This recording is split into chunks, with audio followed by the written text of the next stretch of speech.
பேசும் மனிதர்களை நம்பி பணத்தை இழக்காதீர்கள். நெறைய மக்கள் பணத்த குடுத்துட்டு புலம்புறாங்க. ஒரே நாள்ல பண்ணி தரேன், 1 மணி நேரத்தில பண்ணி தரேன், 2 மணி நேரத்தில பண்ணி தரேன். அப்படியே முடிச்சுடுவேன், இப்படியே முடிச்சுடுவேன், அப்படியே பண்ணிடுவேன், இப்படியே பண்ணிடுவேன் அப்படின்னு ஆசை வார்த்தைகளை சொல்லுவார்கள்.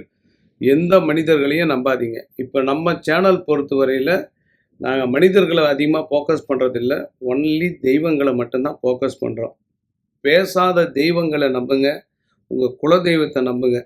எந்த மனிதர்களிடம், எந்த தனி நபர்களிடம் ஆன்மீகத்தின் பெயரைச் சொல்லி சம்பாதிப்பவர்களிடம் பணம் குடுத்து ஏமாறாமல் இருக்க இந்த பதிவு போடப்படுகிறது. எல்லா யூடியூப் சேனல்லயும் நெறைய சாமியார்கள் பத்தி போடுறாங்க. எந்த சாமியார்களும் உண்மையாக, நியாயமாக நடந்து கொள்வதில்லை. ஒரு சிலர் மட்டும் தான் நடந்து கொள்கிறார்கள். அவர்கள் வாங்கக்கூடிய தொகை 100, 200 தான். இந்த லட்சக்கணக்கில வாங்கக்கூடிய மனிதர்களிடம் கொஞ்சம் எச்சரிக்கையாக இருக்கவும், அதற்கான பதிவு இந்த பதிவு.